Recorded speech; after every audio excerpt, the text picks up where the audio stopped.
Hey my lovelies parathas, कैसे हैं आप लोग। आई होप आप सभी अच्छे होंगे, स्वस्थ होंगे और मेरी स्टोरी लाइन को एंजॉय कर रहे होंगे। तो जो कोई भी मेरे चैनल पर नए विजिट कर रहे हो, प्लीज़ मेरे चैनल को लाइक करो, शेयर करो और सब्सक्राइब करना मत भूलना।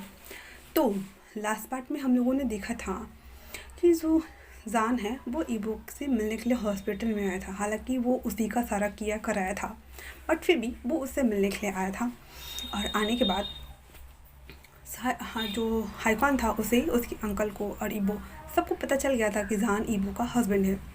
उसके बाद फिर उन दोनों के बीच में थोड़ा सा रोमांटिक सीन्स क्रिएट होता है और अभी फाइनली ईबो जान के ऊपर था और उसे वो मोलेस्ट कर रहा था बहुत बुरी तरीके से। अपने हार्डकॉक से उसके हार्डकॉक को रब किए जा रहा था और उसे मोलेस्ट किए जा रहा था। जान हालांकि अपने आप को उसके कैद से आज़ाद कराने का फुल टू प्रयास कर रहा था। वो अपने आप को सरेंडर भी कर चुका था, लेकिन ईबो था कि उसके ऊपर से हटने का नाम नहीं ले रहा था। वो बस उसे मोलेस्ट पे मोलेस्ट किए जा रहा था क्योंकि उसे बहुत मज़ा आ रहा था जिस तरह से ये जान मॉर्निंग साउंड्स निकाल रहा था और जिस तरह से वो छटपटा रहा था उसके नीचे, उसे बहुत मज़ा आ रहा था। बट ईबो उससे इतना जल्दी कैसे मानने वाला था। वो फुल टू जान को एक्साइटेड करके छोड़ देता है और उसके ऊपर से हट के उसके बगल में लेट जाता है और अपने कपड़ों को ठीक ठाक करके। और तो कैसा लगा। जान कहता है व्हाट, ये क्या था। तो ईबो कहता है हाँ क्या क्या था। तो जान बोलता है तुम मुझे इतना ज़्यादा हैरेस करके मुझसे दूर कैसे रह सकते हो। तो ईबो बोलता है ओह माय गॉड, तो तुम चाहते हो कि मैं वो सारे डर्टी थिंग्स तुम्हारे साथ करूँ। तो जान कहता है क्या पिया है, मैं तो भूल ही गया था। इतना बोल करके वो उठता है और बगल में रखा हुआ जो पानी का बॉटल्स था उसे जैसे ही उठाकर पीने वाला होता है, वो उसे पीछे से हक करते हुए कहता है तुम्हारी ये बॉडी की स्मेल, हाय मैं मर जावा, मुझे तो पागल बना रही है जान। बट मैं खुद को कंट्रोल करूँ भी तो कैसे करूँ, मुझे बताओ। तो जान कहता है अपने मन में किसने कहा है कंट्रोल करने के लिए, मुझे इतना ओवरली एक्साइटेड करके मुझे छोड़ रहे हो, हद है। अगर कुछ सेकेंड और मैं पूरा रिलीज़ हुई हो जाता और मेरा ये फॉल उसके बाद वो पानी पी के और ईबो को हटाते हुए कहता है हाँ ठीक है मैं समझ गया। तो अब हाइकॉन गग्गा को कब बताने वाले हो कि तुम पूरी तरह से ठीक हो। तो ईबो कहता है आओ थोड़ी देर बाद उसे बता दूंगा मैं, वैसे जल्दी क्या है। तो ईबो कहता है ठीक है ना। तो जान कहता है ठीक है फिर कोई ना मैं जा रहा हूँ। तो जान कहता है व्हाट, मैं बीमार हूँ, तुम्हें मेरे पास होना चाहिए, तुम ऐसे कैसे जा सकते हो मुझे छोड़ के, बताओ मुझे। तो जान कहता है ओके हबी, आई नो कि तुम बीमार हो, बट तुम्हें पता है ना मैं एक मेडिकल फील्ड का स्टूडेंट हूँ, तो मुझे कॉलेज भी जाना पड़ता है और मैं तुम्हारी तरह ऐसे छपड़ी बन के तो नहीं घूम सकता ना के पी आई। तो ईबो वापस से कहता है व्हाट जान, कॉल मी हवी ना, ये के पी आई हाँ क्या है मुझे इसका मतलब बताओगे मुझे। तो जान कहता वापस से नो खुद पता करो, मैं क्यों बताऊँ तुम्हें भला, और अब लेट जाओ, मैं शाम को आ जाऊँगा तुमसे मिलने के लिए। तो ईबो कहता है वैसे मुझे तुम्हें जाने देने का मन तो नहीं कर रहा है, बट अगर तुम जाना चाहते हो तो कोई बात नहीं, हाँ जाओ, मैं थोड़ी देर तुम्हारे बिना रह लूँगा और मैं तुम्हें मिस भी नहीं करूँगा, मैं तुम्हारे बारे में सोचूँगा भी नहीं, और अगर मेरा मन ना लगे तो जान कहता है हाँ नौटंकी प्लीज़, बस सिर्फ 3 घंटे की ही तो बात है। तो ईबो कहता है व्हाट, ओनली फॉर 3 आवर्स, तुम ऐसे कैसे बोल सकते हो यार, 1 घंटे में 60 मिनट्स होते हैं, अब बताओ मैं इतनी देर कैसे रहूँगा तुम्हारे बिना। हाय मैं लुट गया, मेरा हस्बैंड मुझको प्यार ही नहीं करता, मेरे बारे में उसकी कोई राय ही नहीं है, वो मुझे जाने से पहले थोड़ा झप्पी सप्पी दे दे, मुझे किस्से विस्से दे दे, मुझे गले लगा ले, बट नहीं बेबी मैं आ जाऊँगा 3 घंटे बाद, ऐसा बोल दे, बट नहीं वो तो बोल रहा है बस 3 घंटे की ही बात है मैं आ जाऊँगा, ऐसा कहीं होता है क्या। तो जान हंसते हुए कहता है इतने सारे दिमाग जो लगाते रहते हो इन सभी चीज़ों में, अगर कभी थोड़ा सा पढ़ने में मन लगाया होता तो आज तुम भी कुछ न कुछ बन गए होते। तो ईबो कहता है वाट जान, मेरा पूरा फैमिली गैंगस्टर है, तुम्हें पता नहीं है क्या मेरे काका ने क्या बोला था। तो कहता है व्हाट ट्रू। तो कहता है हाँ, हम माफिया फैमिली से बिलोंग करते हैं और हम पढ़े या ना पढ़े क्या फ़र्क पड़ता है, वैसे भी हमारा बैकग्राउंड ही ऐसा है। ऐसे आज से तुम मेरे हस्बैंड हो तो तुम अपना ध्यान रखना थोड़ा, मैं नहीं चाहता कि कोई भी तुम्हारे आसपास मंडरा है। तो जान अपना सर हिलाते हुए कहता है ओके बाबा ओके, अब लेट जाओ और मैं सामने आ जाऊँगा, ठीक है ना। तो जान वहाँ से जाने लगता है। तो ईबो वापस से कहता है जान तुम कुछ भूल नहीं रहे हो। जान उधर ईबो की ओर पलटते हुए कहता है और मैं वो क्या भूल रहा हूँ माय डियर हबी। तो ईबो कहता है अपने गाल पे पिंच करते हुए, ऐसे इशारा करते हुए। तो जान कहता है व्हाट। तो ईबो कहता है तुम्हें बोल के बताना पड़ेगा, तुम समझ नहीं रहे हो क्या, मुझे किससे चाहिए, हाँ तो सही। ऐसा बोल करके वो अपना हैंड्स को ऐसे फैला देता है। जान भी वापस आता है, उसके दोनों चिक्स पे किस करता है और उसको गले लगते हुए जा रहा होता है। तो कहता है ईबो वापस से जल्दी आना, आई मिस यू, मैं अपने हस्बैंड को बहुत बहुत मिस करने वाला हूँ। जान कहता है के पिया, वो धीरे से बोलता है और ईबो ने सुन लिया हुआ था और कहता है हाँ, ये के पिया ये है क्या, मुझे पता लगाना ही पड़ेगा, ये हमेशा मुझे इसे क्यों बोलते रहता है। उसके बाद जान वापस से अपने हॉस्टल आ जाता है। उसके बाद उसके जाते मात्र ही सुयांग हाउसवांग सभी दौड़ करके उसके पास आते कहते बॉस बॉस, हम दोनों क्या कर रहे थे। तो वो कहता है कुछ नहीं, कुछ भी नहीं हुआ। तो सुयांग कहता है व्हाट, पर आवाज़ें तो बहुत नोटी नोटी आ रही थी। वो कहता है हाँ आ रही थी, क्योंकि मैं जो चाहता था वो वैसा ही है, वो बेड में बहुत अच्छा है, बट मैं ऐसे डराना नहीं चाहता उसे, मैं पहले प्रॉपर वे में उसे शादी करूँगा एंड देन उसका रेप कर डालूँगा मैं। तो सुयांग कहता है व्हाट। तो वो कहता है व्हाट, तुमने कुछ सुना क्या। तो सुयांग कहता है no no no no no बस, मैंने कुछ भी नहीं सुना, हाँ कैरी ऑन। और फिर वो दूसरी तरफ अपना मुंह घुमाते हुए अपने ब्रेस्ट पे हाथ, चेस्ट पे हाथ रखते कहता है ओह माय गॉड, मुझे पता ही नहीं था मेरा बॉस इतना ज़्यादा वाइल्ड भी हो सकता है, गॉड थैंक गॉड। उसके बाद वो लोग थोड़ी देर बातें करते हैं। तो ईबो वापस से कहता है वैसे ये KPI का मतलब क्या होता है, मुझे बताओगे तुम दोनों। तो हाउस वान जो था वो स्वयं को देख रहा था, स्वयं हाउस वान को देख रहा था, कहता है मुझे नहीं पता, उस दिन उसने बताया तो था ना आपको। तो ईबो कहता है वही तो, मुझे याद ही नहीं है क्या बताया था उसने। मैं याद करूँ भी तो कैसे करूँ, मुझे समझ नहीं आता, क्या मैं टाइम ट्रेवल करके उस टाइम में जाऊँ और फिर सोच के सुन के आऊँ। तो हाउस वान कहता है ये क्या पॉसिबल है, कुछ भी मतलब, वैसे अब मुझे बताओ कि आगे नेक्स्ट क्या करना है। तो ईबो कहता है किसी को बोलो जान के पीछे रहने के लिए। हालांकि अब उन लोगों को पता चल गया है कि जान मेरा बॉयफ्रेंड है, उसे ये तो नहीं पता कि वो मेरा हस्बैंड है, बट उसे ये पता है कि वो मेरा बॉयफ्रेंड है, तो उसके साथ कुछ भी हो सकता है। तो हाउसन कहता है आपको कैसे पता ये। तो फिर वो अपना फ़ोन निकालता है जिसमें वो जान और ये वो जो पकड़म पकड़ाई कर रहे थे एक दूसरे को कूटने पिटने के लिए, तब की पिक्चर्स थी और उसको किसी ने सेंड किया हुआ था। तो कहता है देख लिया, समझ में आ गया ना। अब उन लोगों को लगता है कि हम दोनों के बीच में कुछ तो चल रहा है, तो वो जान को हर्ट करने के बारे में सोच सकते हैं, सो बी अलर्ट, ओके ना। हाउसन और स्वयं दोनों एक साथ कहते हैं यस बॉस। इतना बोल करके वो लोग चले जाते हैं और ये वो वहाँ पे वापस एक गहरी नींद में चला जाता है, क्योंकि उसने बहुत भाग दौड़ मचाई हुई जो थी। और सॉरी मैंने कहा कि जान शाम को आ जाएगा, उसे मॉर्निंग में आना था, क्योंकि शाम में उसका हादसा हुआ था तो रात हो चुकी थी, तो जान वापस चला गया था, अब वो मॉर्निंग में आएगा, सो माय मिस्टेक। और उसके बाद जान सीधे अपने अपार्टमेंट आ गया था, वो सोफ़ा पे बैठ गया था, फिर उठता है और अपने रूम में जाता है, फिर वो मैरिज सर्टिफिकेट निकाल के लाता है, तो उस पर वो नाम देखता है अपने हस्बैंड का, बांग ईपो। तो कहता है मैं कितना बेवकूफ़ था, मैंने नाम भी नहीं पढ़ा। मेरा हस्बैंड, नो नो नो, मेरा हबी मेरे सामने था और मुझे पता कैसे नहीं चला कि वो मेरा हस्बैंड है। ओह my God, so scaring.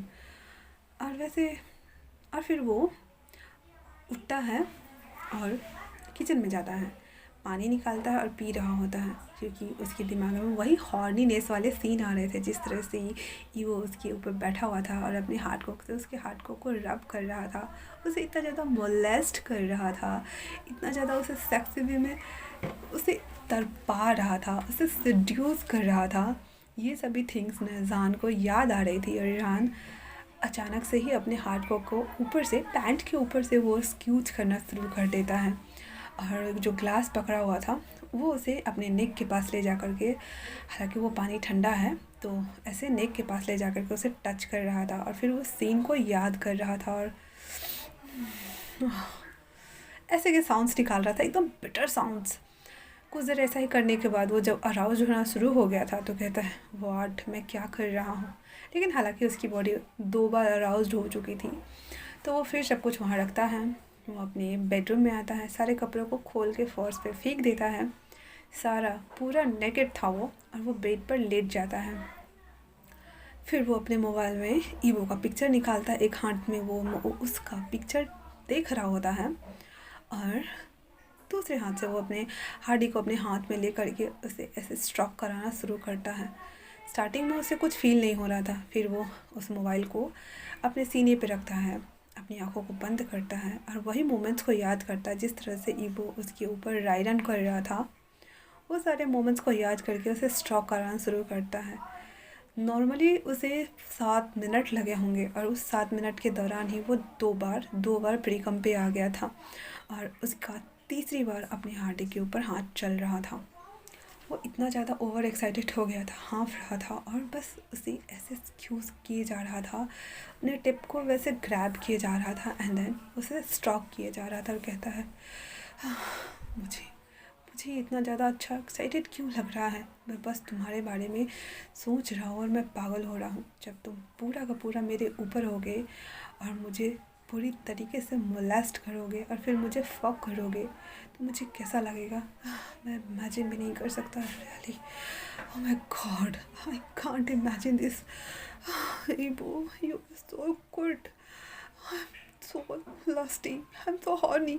Oh my god, oh my god, oh my god, oh my god, oh my god.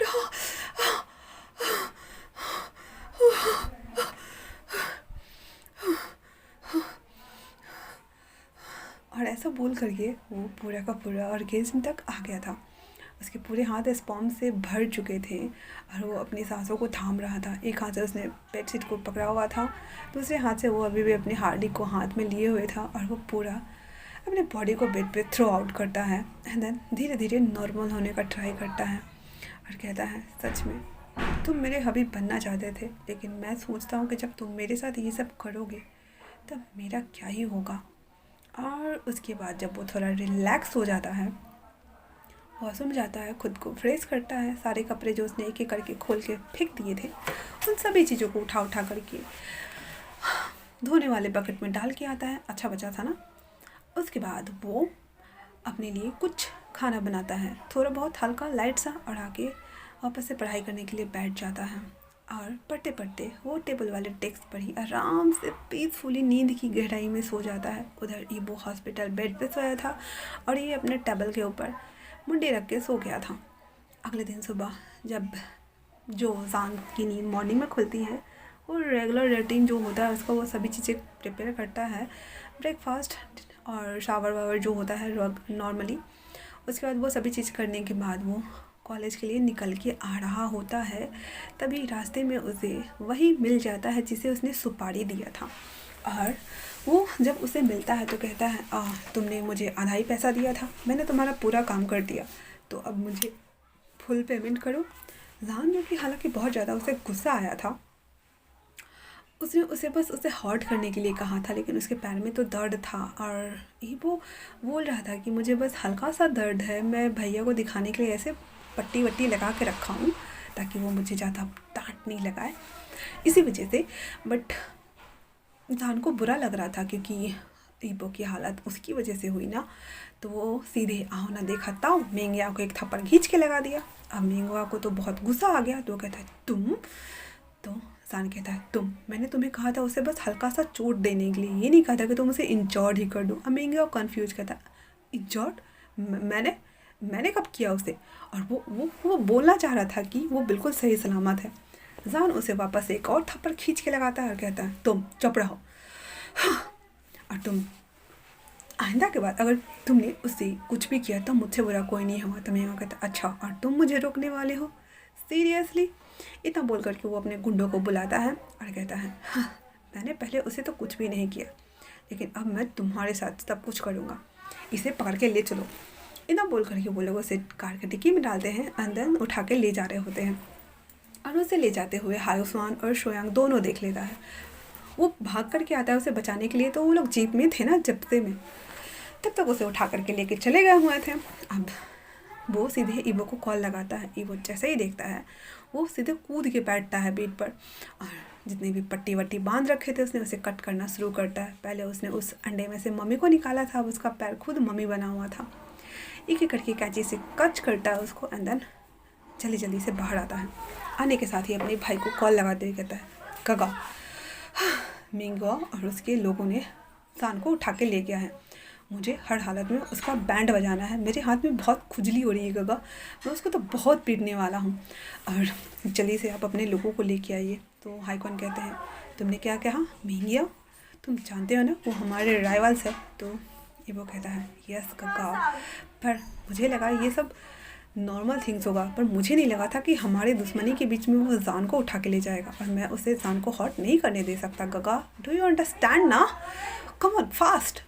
इतना बोल करके और वो फ़ोन कट करता है और बाहर आता है। तब तक सोयांग और जो हाउशन था वो कार लेके आ गया हुआ था। वो लोग उसमें बैठते हैं और कहते हैं, चलो उसके अड्डे पे चलते हैं।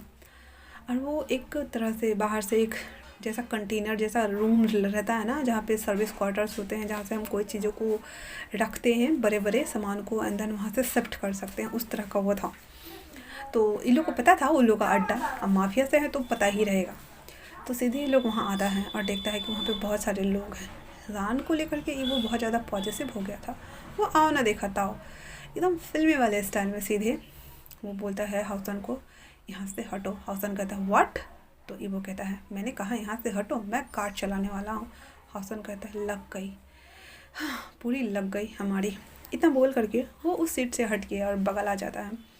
और ईवो अब कमांड संभालते हुए इस कार को डायरेक्ट चलाना शुरू करता है, और वो कंटेनर वाला जो डोर था उसे सीधे ठोकते हुए अंदर जाता है। हालांकि एक बार में वो डोर टूटा नहीं था, क्योंकि चदरे की डोर इतनी आसानी से टूट जाएगा क्या, नहीं ना। 7-8 बार ऐसा कोशिश करने के बाद वो फाइनली टूट गया था और 2 पार्ट में डिवाइड हो गया था। तो अंदर जाता है, सीधे अंदर आके अपनी कार लगा देता है एकदम फिल्मी स्टाइल में। उसके बाद उससे बाहर आता है, जो कि इसकी कार का भी अस्थि पंजर सारे ढीले हो चुके थे। बाहर आने के साथ ही अपनी पॉकेट से वो रिवॉल्वर निकालता है, एंड देन एक गोली शूट करते हुए कहता है, जान कहाँ है? अब ये सुनना था तो मिंगवा आता है और इसके सामने उसने 3 बटन्स खोल रखे थे, शर्ट को उसने थोड़ा ढीला किया और छपड़ी लग रहा था वो। उसके सामने आते हुए कहता है, ओ तो आ गए तुम, मुझे नहीं लगा था कि उसे बचाने के लिए सच में तुम आने वाले हो। मानना पड़ेगा, वैसे उसने कहा था कि उसे बचाने के लिए उसका हस्बैंड आएगा, बट मुझे नहीं पता था कि उसे बचाने के लिए तुम भी आने वाले हो। हाँ, मैं तो उसके हस्बैंड का आने का वेट कर रहा हूँ। तो जो ईवो था, वो जो रिवॉल्वर था उसके पूरे माथे पे बीचों बीच ठिकाते हुए कहता है, क्या कहा तुमने? हाँ, उसको बचाने के लिए उसका हस्बैंड ही आया है, और मुझे देखकर लगता है कि तुम्हें खुशी नहीं हुई। वैसे एक और बात बता दूँ, हम लोग ऑलरेडी मैरिड है और वो मेरा हस्बैंड है। अगर तुमने उससे कुछ किया भी ना तो मैं तुम्हारे यहाँ पे चीथरे चीथरे उड़ा दूँगा, समझ गए ना मिंग-याओ? मिंगवा बिल्कुल शौक में आ गया था और कहता, क्या क्या क्या कहा तुमने? वो तुम्हारा हस्बैंड है? तो ईवो कहता, हाँ वो मेरा हस्बैंड है। हाँ, शॉकिंग लगा ना? अब मुझे सीधे सीधे बताओ वो कहाँ है? वो पीछे की तरफ पलट जाता है, जहाँ पे उसके अंकल, आई मीन उसके जो मिंगिया चाचा थे, मिंगिया के जो अंकल थे, वो वहाँ पे खड़े थे और कहते हैं, ओ तो मुझे नहीं पता था कि ये तुम्हारा हस्बैंड है। वैसे मैं गलत लोगों को उठा के ले आया, मुझे लग रहा था, पर मैं तो बिल्कुल सही पर्सन को लेके आया। अगर मैं तुम्हारे हस्बैंड को यहाँ नहीं लाता तो तुम यहाँ बचाने नहीं आते, और फिर हमारा झगड़ा हिसाब बराबर नहीं होता। और जान को कहाँ बैठा के रखा हुआ है देखो, एक लोहे की कुर्सी है, उसके ऊपर से उसने बैठाया हुआ है, उसके ऊपर पूरा वायर लपटे हुए हैं, नीचे पानी है और उसको उस पर बिठा के रखा हुआ है। नीचे भी वायर है उस पानी में, और उसने शूज पहना हुआ है, उसके हाथ बंधे हुए हैं, बट वायर तो वायर होती है ना।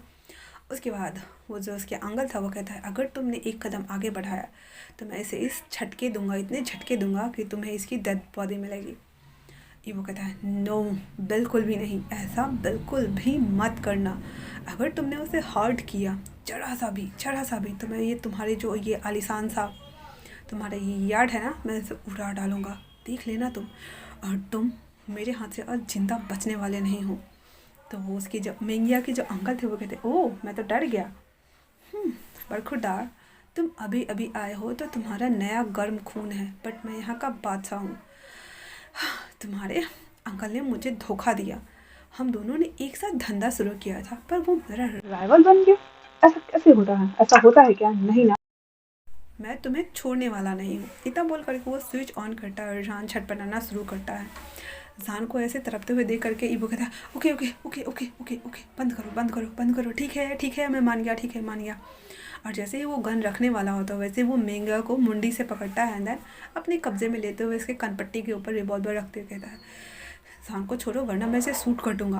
मैंने कहा जान को छोड़ो, छोड़ो जान को। तो मेंगिया के अंकल कहते हैं, ओह हाँ हाँ हाँ हाँ मैं छोड़ दूंगा, बट अगर तुम इसे मार भी देते हो तो मुझे कोई फ़र्क नहीं पड़ता, वैसे भी ये मेरा बेटा नहीं है। ये सुन करके मेंगिया कहते हैं, अंकल आप ऐसा कैसे कर सकते हैं? आप ऐसा कैसे कर सकते हैं, बताइए मुझे। तो उसके अंकल बोलते हैं, कैसे कर सकता हूँ? हाँ, मैंने तुम्हें अडॉप्ट किया है, तुम मेरे बेटे नहीं हो। मैं अपने बेटे को बचाऊंगा या तुम्हें बचाऊंगा? अगर मैं नहीं बचाऊंगा तो इसके भाई मेरे बेटों को मार देंगे। तो कहता है, व्हाट? तो उसके अंकल कहते हैं, हाँ, क्योंकि तुम जब जान को किडनैप करके लाए थे बेवकूफ़ लड़के, तब इसके भाई ने मेरे बेटों को किडनैप कर लिया है। और अगर मैं तो ईबो के सिरे पे एकदम डबल स्मैक और कहता है, देखा तुम्हारे अंकल भी तुम्हें पसंद नहीं करते, तुम्हें मेरे हस्बैंड के ऊपर हाथ नहीं डालना चाहिए था। खैर कोई नहीं, तो आप मेरे हस्बैंड को छोड़ रहे हैं अंकल? तो वो जो उसके मियाँ का अंकल थे कहते हैं, क्या करूँ मैं समझ में नहीं आ रहा।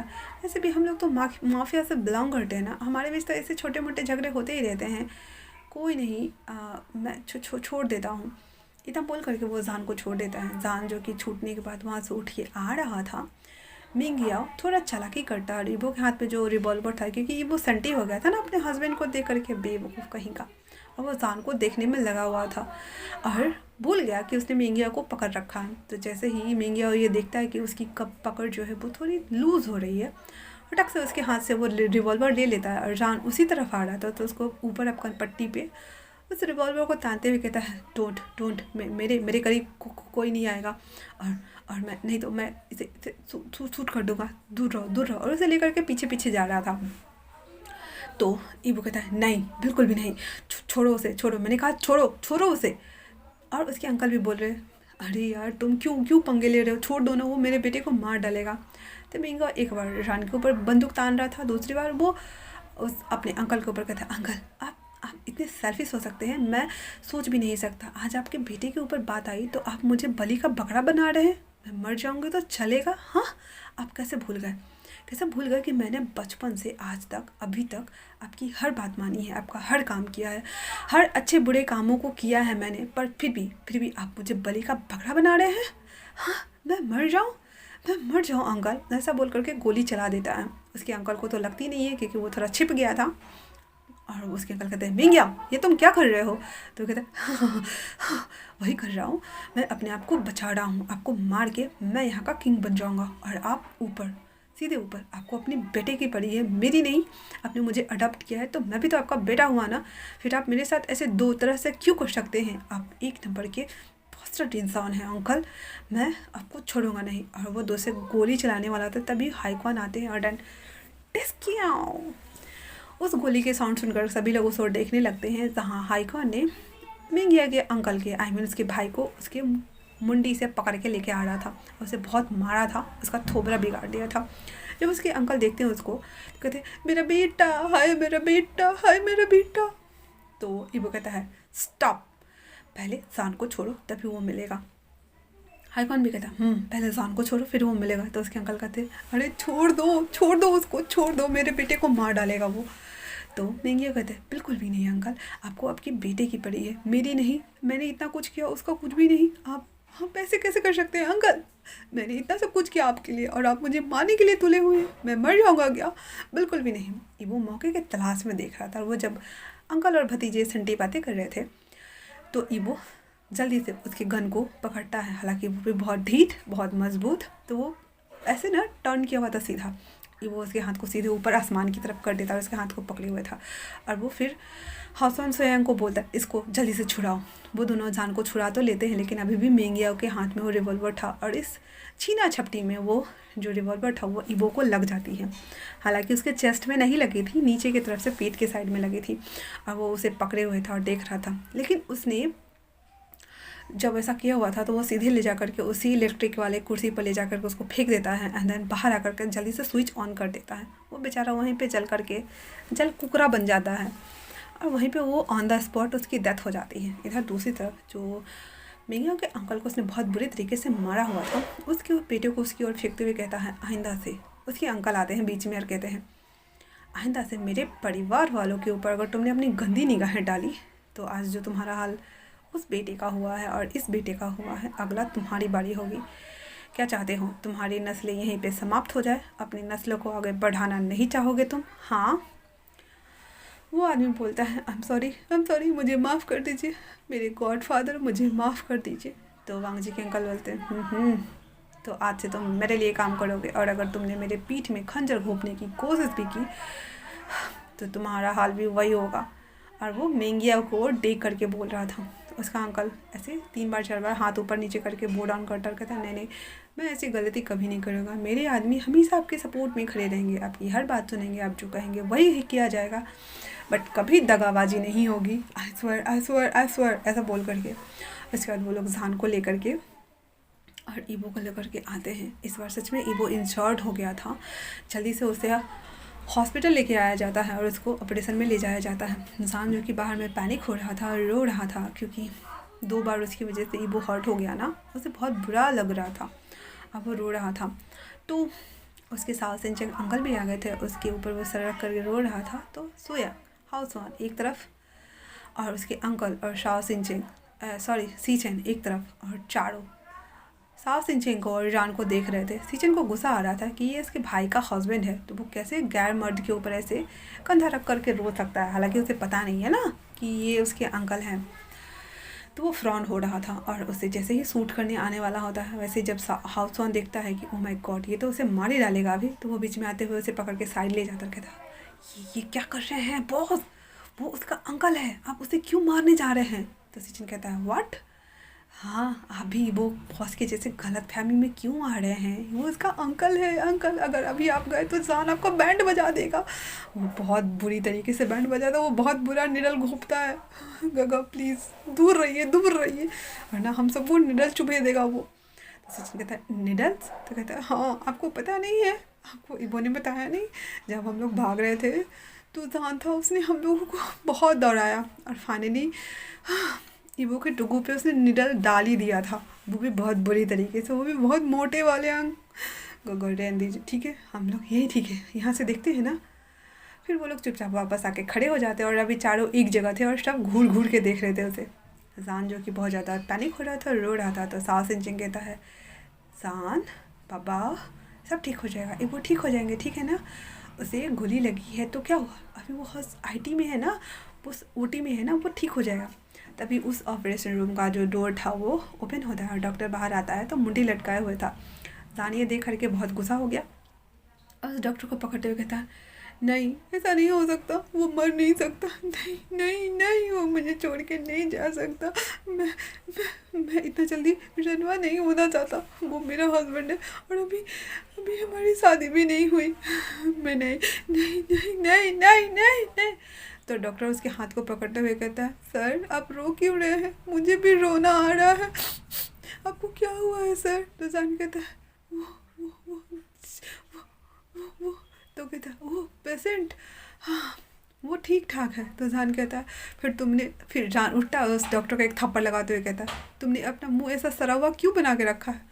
तो वो डॉक्टर कहता है, क्योंकि मैं थक गया था ना, मुझे सब पकड़ के लाए थे, मैं तो आराम से सो रहा था अपने कैबिन में, क्योंकि मैंने रात को सर्जरी की थी ना, पूरे 7 घंटे की सर्जरी थी और मैं सो रहा था और ये लोग मुझे पकड़ के ले आए, इसलिए मैं थका थका फील कर रहा था।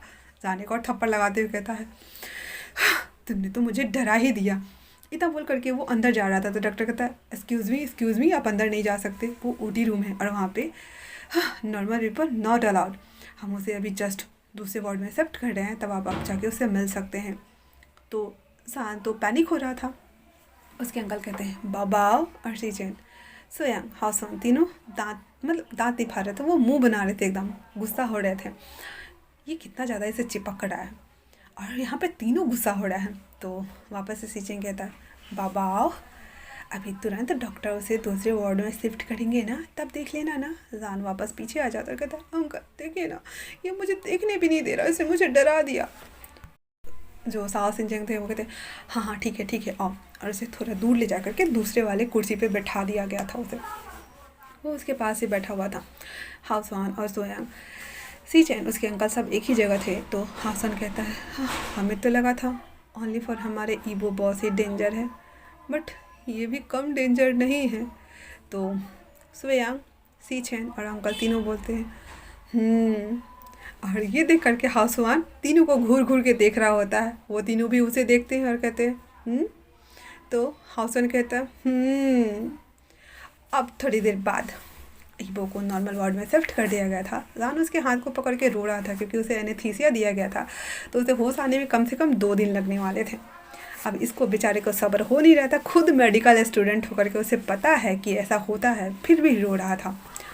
और उसके अंकल उसको बैक पे सोप करते हुए कहते हैं, बाबा तुम्हें पता है ना, एनेस्थीसिया दिया गया है, कम से कम 2 दिन के लिए रेस्ट करने दो। अब जान रोते रोते बोले, नहीं अंकल मुझे इससे बात करनी है, मैं जब तक बात नहीं कर लूँगा मुझे तसल्ली नहीं मिलेगी, मैं क्या करूँ, मुझे बहुत बुरा लग रहा है, ये मेरी वजह से हुआ ना uncle, I am so guilty, मुझे क्या करना चाहिए अंकल, मैं क्या करूँ इसे होश में लाने के लिए, आप डॉक्टर है ना? नहीं मुझे भी पता है ना, मैं क्या करूँ, मुझे समझ नहीं आ रहा अंकल, मुझे समझ नहीं, मुझे इसे देखना है, मुझे इसे बात करना है अंकल, प्लीज़ ना।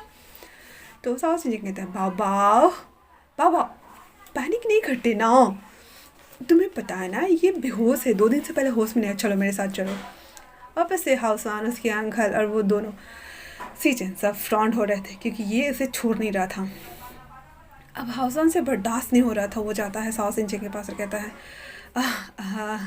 Mister doctor. तो वो कहता है, हाँ तो तुमने मुझे कहा? तो कहता है, हाँ अब हम लोग भी देख लें पेशेंट को, हम लोग भी उसके रिलेटिव्स ही हैं, हमें भी पूरा हक है थोड़ा देखने का। तो साओ सिंचे कहता है, हाँ क्यों नहीं। इतना बोल करके वो साइड हो जाता है। जान अभी भी हाथ पकड़े हुए था, अभी भी ये लोग अच्छे खुश नहीं दिख रहे थे। तो उसके अंकल जान के पास आकर कहते हैं, जान वो ठीक हो जाएगा, उसे कुछ भी नहीं होगा, वो हमारे घर का बहादुर बच्चा है और हम सभी माफिया से बिलोंग करते, एकदम राउडी वाले स्टाइल में बोल रहे थे वो। तो जान उनको देखते हुए कहता है, अंकल अब चुप रहिए, ये उठ क्यों नहीं रहा है, मुझे इससे बात करना है। उसके अंकल एकदम सकदम और कहता है, हे भगवान, एक को संभालना मुश्किल हो रहा था, ये दूसरा भी वैसा ही बन रहा है। सीजन को हंसी आ रही थी और वो दांत फाड़ रहा था, तो उसके अंकल उसे घूर रहे थे। तो वापस से सीजन कहता है, जान तुम ऐसा करो, वहाँ सो जाओ और हम लोग देखते हैं ईबो को, तो कैसा रहेगा? तो जान कहता है, नहीं गगा, अगर जब तक इसे होश नहीं आता मैं कैसे सो सकता हूँ, अगर मैं सोया रहा और इसे होश आ गया तो फिर ये मुझे सोता हुआ देखेगा तो इसे बुरा लगेगा ना, मैं यहीं हूँ। तो सीचन कहता है, जान इसे 2 दिन बाद होश आएगा, डॉक्टर ने कहा है ना, तुम भी एक डॉक्टर हो ना, अगर तुम्हें यकीन नहीं तो तुम अपने अंकल से भी पूछ सकते हो ना, है ना अंकल? तो साओ सिंचन कहता है, हाँ जान, अब तुम चलो मेरे साथ रेस्ट करना। और ज़बरदस्ती सीचन और उसके अंकल साओ सिंचन पकड़ ढकड़ के जान को बाहर लाते हैं, कार में बिठा करके उसे अपार्टमेंट तक छोड़ने के लिए कहा जाता है ताकि वो थोड़ा देर सो सके और रिलैक्स हो जाए। और वहीं ईबो के पास उसके अंकल, उसके भाई सोयांग और हरस्वांग सब थे। और 2 दिन बाद जब ईबो को होश आता है तो वो देखता है कि सभी लोग इधर उधर टांग पसार के सो रहे हैं। तो वो देखता है कि जान यहाँ नहीं है, तो वो सीधे पैनिक होते हुए पूछता है, जान जान जान। तो उसका भाई धड़फड़ा के जो सोफा पे सोया हुआ था सीधे नीचे बूम, और कहता है, हाँ हाँ क्या क्या क्या हुआ क्या हुआ क्या हुआ। तो ईबो कहता है, काका जान जान कहाँ है जान कहाँ है। तो कहता है सीजन, हे भगवान, वो घर पे है, हमने कितनी मुश्किल से उसे घर भेजा है, ईबो सो जाओ मुझे भी सोने दो। तो ईबो कहता है, व्हाट।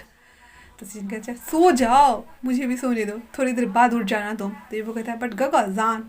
तो कहता है सीजन, कहते हैं, ईबो मैंने कहा सो जाओ और मुझे भी सोने दो।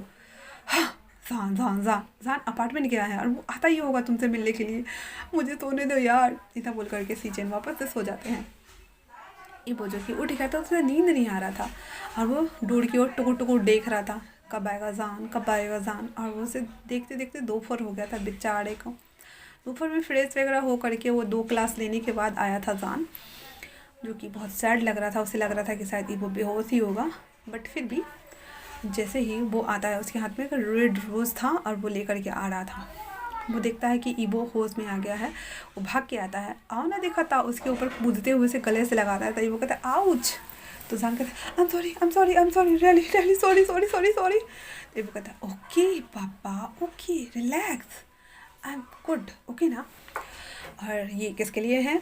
तो जान कहता है, ये मेरे हस्बैंड के लिए है, नो नो मेरे हवी के लिए है। और इतना बोल करके उसे देता है और कहता है, कैसा है। तो अच्छा है पर मुझे कुछ और चाहिए। तो जान कहता है, क्या चाहिए। तो फिर वो ऐसे अपने जीभ को अपने गाल पे ऐसे अंदर से ही पुल करते हुए इशारा करता है कि मुझे इस चिक पे किस करो। तो जैसे ही उसे किस करने वाला था, सीजन कहता है, यहाँ पे हम लोग भी है ईबो, तुम इतने बेशरम कैसे हो सकते हो। उधर हाउस ओनर और सोयंग दोनों मुंह और आँख फाड़े उन दोनों को किस करते हुए देख रहे थे। मतलब उन लोगों सोच रहे थे, अच्छा ठीक है अब किस करेंगे, ओह नो अब करेंगे। बट सीजन बीच में इंटरप्ट कर चुके थे। अब सब जान देखता है कि ओह नो यहाँ पे तो और भी लोग हैं। वो ब्लश कर रहा था बहुत बहुत ज़्यादा। तो फिर वो तो साइड हो जाता है, कहता है, गुड आफ्टरनून गग्गा, गुड आफ्टरनून सोया, गुड आफ्टरनून हासन। तो वो तीनों मुंह फाड़े हुए थे। तो कहते हैं, हाँ हाँ हाँ हाँ ठीक है और क्या लाए हो।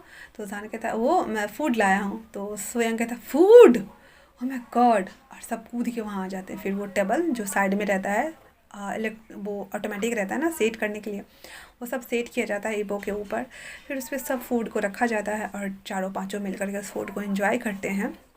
ऐसे करके 7 दिन बीत गए थे और उसे बुलेट्स लगी थी, तो 4 दिन तक हॉस्पिटल में रखना था। और जान की खातिरदारी देख करके वो जब तक श्योर ना हो जाए कि हाँ मेरा सो कॉल हॉबी ठीक है, तब तक वो हॉस्पिटल में ही था और उसे सेवा करवा रहा था। 7 दिन बाद जब वो डिस्चार्ज हो गया है तो ईबो उसको कहता है कि मुझे तुमसे प्रॉपर शादी करनी है जान। तो जान कहता है, पर हम तो ऑलरेडी मैरिड है ना। तो ईबो कहता है, हाँ हम हैं तो, बट मुझे प्रॉपर मैरिज करनी है, मतलब करनी है। और उसे घर लेके जा रहा था और ये आर्ग्यूमेंट कर रहा था और डिस्कशन भी कर रहा था। उसके अंकल कहते हैं, बट तुम दोनों तो ऑलरेडी मैरिड होना था, फिर ऐसा क्यों। तो ईबो कहता है, क्योंकि मैं पूरी दुनिया को बताना चाहता कि ये डॉक्टर मेरा हस्बैंड है and I wanna be your hobby, है ना जान। तो जान ब्लश कर रहा था। उसके भाई माथा पे हाथ पीट रहे थे, हे भगवान मेरा भाई इतना फास्ट क्यों है, मुझे शादी करनी थी पर ये कर रहा है, पता नहीं क्या ही होगा मेरा। तो लगे हाथ सीजन भी बोल देते हैं, अंकल जब ईबो शादी कर ही रहा है तो मैं सोच रहा था। तो उसके अंकल बोलते हैं, हाँ ठीक है तुम दोनों एक ही दिन शादी कर लेना। हाँ मेरे बच्चे लोग भी ना, हाँ इतना फास्ट फॉरवर्ड अगर मैं अपने टाइम में रहता तो आज मेरे भी बच्चे होते। और इसके अंकल ये बात अपने मन में सोच रहे थे। और उसके बाद वो लोग खुद ही घर आ गए थे। 2 दिन बाद उन लोगों की वेडिंग सेरेमनी थी, जहाँ जान और ईबो की शादी होने वाली थी। सीजन भी शादी करने के लिए हाँ तो बोल दिया था, लेकिन किसी को पता नहीं था कि उसका होने वाला दूल्हा कौन है। तो वेडिंग वाले दिन जब जोचेंग आता है तो उसे देखने के साथ ही सब कहते हैं, हैं ये है इसका दूल्हा। तो सभी लोग बोलते हैं, मतलब ईबो और हाउस ऑन थुएंग बोलते हैं, ये है इसका क्या मतलब है जान। तो जान कहता है, हाँ ये मेरा कज़न भाई है। मुझे नहीं पता था कि आपके भाई को, मतलब तुम्हारे भाई को मेरा भाई ही पसंद आएगा। तो ईबो कहता है, तो फिर वो अपने भाई को कहता है, वैसे आपने इसे कहाँ पटाया। तो वो कहता है, वो लंबी कहानी है, फिर कभी बताऊँगा आराम से। फिर रोशिंग उसके बगल में आके खड़ा हो जाता है और प्रीस्ट उन चारों के एल्डर एंड सिस्टर और पेरेंट्स के सामने में ग्रीट करने बोलते हैं, वो लोग ग्रीट करते हैं, एक दूसरे को बो डाउन करते हैं एंड देन लास्ट में दोनों चारों कपल्स एक दूसरे को किस करके इस शादी को लॉक करते हैं। और यहीं पे ये वाला पार्ट मैं ख़त्म करती हूँ, क्योंकि मैंने हॉट नॉट वाला पार्ट ऑलरेडी पिछले में एक्सप्लेन किया है और उस पर एड सूटेबिलिटी लग चुकी है, तो मैं नहीं चाहती कि दूसरे पे भी लग जाए। इसलिए आप आई होप आप सभी समझेंगे इस बात को और माइंड नहीं करेंगे। और सेक्सुअल सीन सुनना है तो मैं जो 22 पार्ट है घोस्ट क्रेजियस्ट घोस्ट लव का, उसमें भी मैंने सेक्सुअल सीन एक्सप्लेन किया है, तो आप लोग वहाँ जा कर के सुन सकते हैं। और जो कोई भी नए आ रहे हो तो मेरे तीसरे चैनल को भी प्लीज़ सब्सक्राइब कर दो और मेरे फर्स्ट वाले चैनल को 3K तक पहुँचा दो यार, please please please please, I request you. तब तक के लिए थैंक्स फॉर वॉचिंग।